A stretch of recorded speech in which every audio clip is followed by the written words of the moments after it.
Olá, queridos amigos, tudo bem com vocês? Estou de volta para mais uma aula sobre o Catecismo da Igreja, sempre com um tema palpitante para a nossa vida. Depois de termos conversado sobre a ascensão de Jesus na aula passada, hoje a gente vai conversar sobre o parágrafo 668, em que o Pai constituiu Jesus como o Senhor de todo o universo. Minha gente, ajudem o nosso canal a crescer.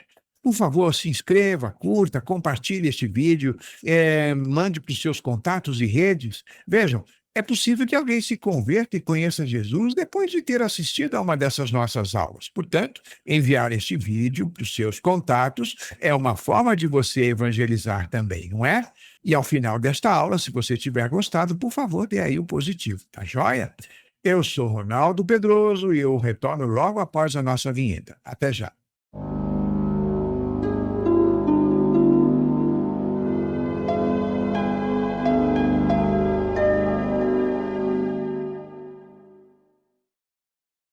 Estou de volta e convido você a rezar comigo. Em nome do Pai, do Filho e do Espírito Santo.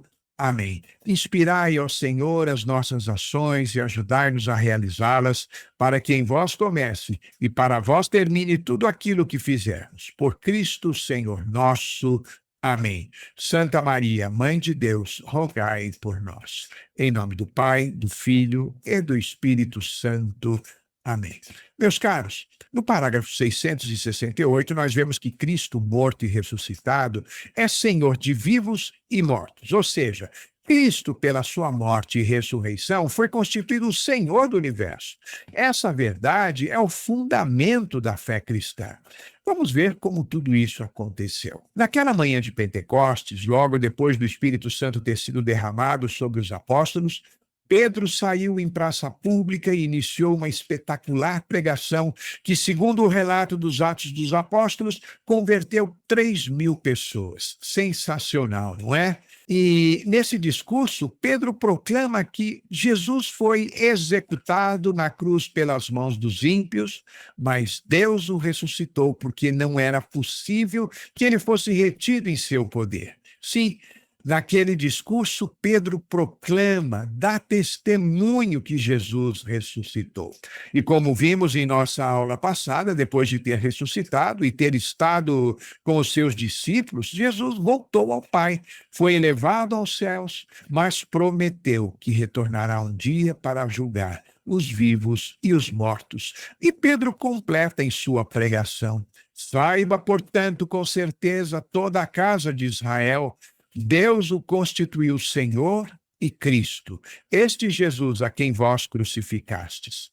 Sim, minha gente, ao receber Jesus de volta no reino dos céus, o Pai o constituiu Senhor de todo o universo. Assim, a ressurreição de Jesus não foi só voltar à vida, mas muito mais do que isso, ele foi revestido de glória, de poder e foi constituído Senhor. A carta aos Filipenses proclama isso com todo o vigor e entusiasmo quando São Paulo diz: por isso Deus o exaltou soberanamente e lhe outorgou o nome que está acima de todos os nomes, para que ao nome de Jesus se dobre todo o joelho no céu, na terra e nos infernos, e toda língua confesse para a glória de Deus Pai que Jesus Cristo é o Senhor. Sim, meus irmãos, Deus não permitiu que o seu filho experimentasse a corrupção.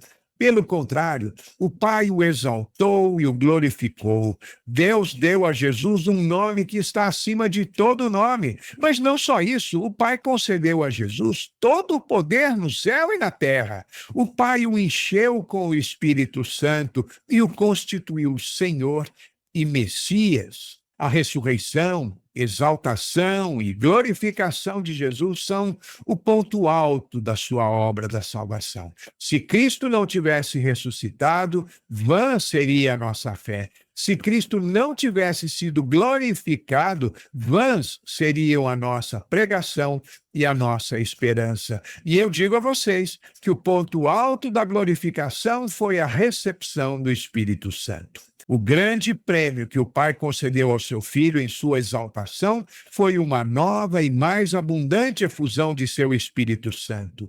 exaltado pela direita de Deus, recebeu do Pai o Espírito Santo, objeto da promessa. Com a recepção do Espírito Santo, foi concedida a Jesus a mais alta investidura de poder no céu e na terra. Ele foi constituído Senhor. Sim, Senhor. O título de Senhor o tornou dono absoluto de todo o universo, do passado, do futuro, do presente, homens, animais, plantas, tudo foi submetido a ele. Jesus é o vencedor da morte e do maligno. Céu, mar e terra estão sob o seu domínio. Ele é o juiz de vivos e mortos, é o Salvador, o chefe que leva a vida, o Messias anunciado pelos profetas. Por outro lado, o título de Senhor, que no Antigo Testamento é reservado exclusivamente a Deus, ao ser aplicado a Jesus, afirma de uma forma muito forte e clara o seu caráter divino. Jesus é o Senhor e é Deus. Mas o que adianta dizer que Jesus é o Senhor se ele não for o meu Senhor?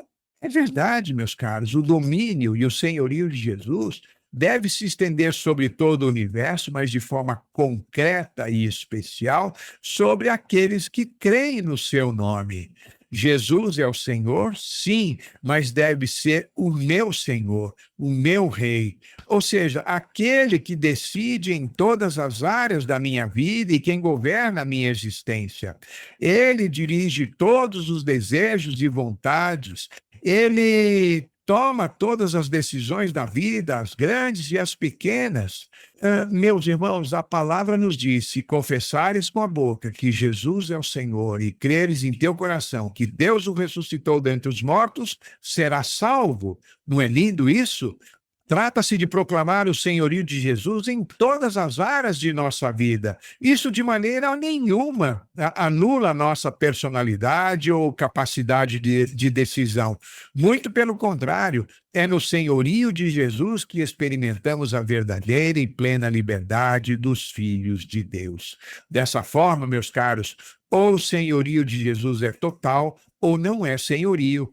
Ou Jesus é 100% o Senhor da vida, ou não é. Faça a experiência de deixar Jesus conduzir a tua vida. Para isso, temos que entregar a Ele todas as áreas da nossa vida. É necessário abrir a Ele todos os espaços do nosso coração e permitir que Jesus, ao entrar nele, o inunde com a sua luz. Ele não admite ser apenas um enfeite, um elemento decorativo na nossa vida. Ele quer ser um personagem real, que vive no nosso coração e governa efetivamente a nossa vida. Jesus quer ser verdadeiramente o rei da nossa existência. No entanto, o seu reinado não pode ser como aquela monarquia da Inglaterra, não. Lá na Inglaterra, o rei Charles é um personagem muito importante. A sua imagem e seu retrato estão em todas as partes. Está nas cédulas de dinheiro, nas moedas, nos selos postais, nas repartições de governo e até no lugar mais importante do parlamento inglês está a imagem do rei Charles. Tem um palácio, ricas joias, até uma carruagem puxada por 12 cavalos brancos. Sim, ele é o rei. Entretanto, não é ele quem governa a Inglaterra. A autoridade suprema não é ele, são o primeiro-ministro e o parlamento. O rei é para desfiles, festas importantes, aniversários, mas não é ele quem governa o país. Ele certamente assina os tratados e as leis, mas os tratados e as leis não são elaborados pelo rei, mas sim pelo primeiro-ministro e pelo parlamento. A ele apenas os dão para que os assine.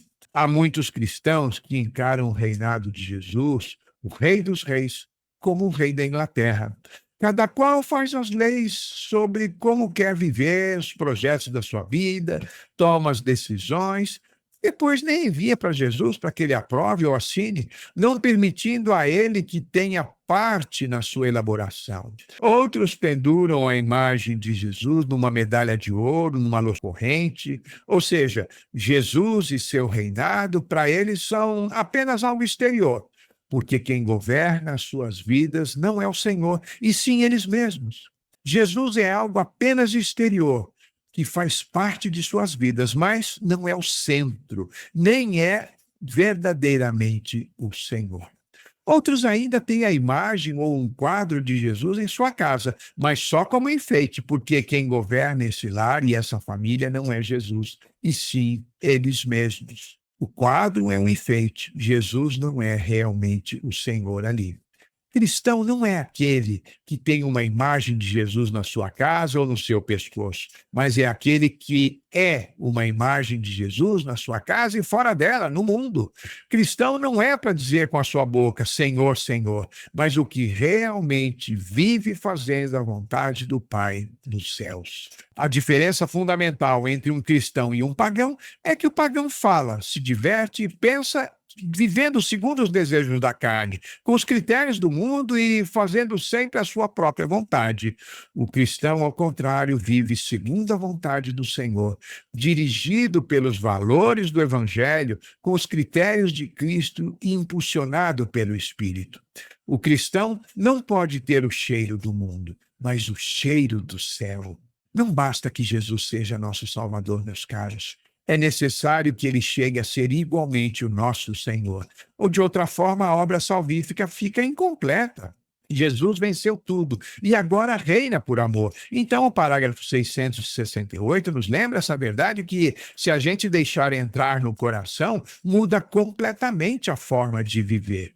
Jesus, morto e ressuscitado, é o Senhor de tudo e de todos. Isso não é uma frase bonita tão somente, é uma realidade, é fundamento da fé, é a melhor notícia que o mundo já recebeu. Quando o catecismo diz que Cristo foi constituído Senhor do universo, está dizendo que a vitória dele é total. Ele venceu o pecado, ele venceu a morte, ele venceu o mal, ele venceu aquilo que a gente sozinho nunca conseguiria vencer. O parágrafo 668 também lembra que esse senhorio não é só futuro, lá na eternidade. Jesus já reina agora. Ele já está conduzindo a história. Ele já está agindo na tua vida. Ele já está presente na igreja, no mundo, no coração de quem acredita. Jesus Cristo é o Senhor. O senhorio dele é a tua salvação. Então, se ele reina, você não está sozinho. Se ele reina, a sua história não está perdida. Se ele reina, o mal não tem a última palavra. Se ele reina, há esperança para você, para sua casa, há esperança para o mundo. E a pergunta que fica é simples, mas profunda. Você deixa esse Cristo vivo e ressuscitado reinar no teu coração? Porque ele já reina nos céus, mas quer reinar também na tua vida hoje. Queridos irmãos, a gente conclui a mensagem de hoje com um convite. Onde você estiver, fazendo o que estiver fazendo, se for possível, pare um pequeno instante, coloque-se na presença de Jesus e se entregue a Ele para que o Senhor Jesus seja o dono de cada área da tua vida, da tua saúde, da tua família, do seu trabalho, da vida financeira, dos teus projetos, dos teus sonhos. Submeta ao Senhor Jesus também todos os seus problemas, as tuas dores, doenças, pecados, decepções e tudo mais que você sente que atrapalha a sua vida. Proclame Jesus Senhor total de sua vida e de todas as coisas que pertencem a ela. Você vai perceber bem rápido a diferença que isso fará na tua vida. Muito bem, era esta a mensagem que eu tinha para você hoje. Eu recomendo que você leia e reflita o parágrafo 668 do Catecismo que a gente estudou hoje, tá bom? E mais uma vez eu lembro, se inscreva, compartilhe e dê aí o positivo se você tiver gostado desta aula, tá bom? Receba o meu carinhoso abraço e até a nossa próxima aula, se Deus quiser. Tchau, tchau.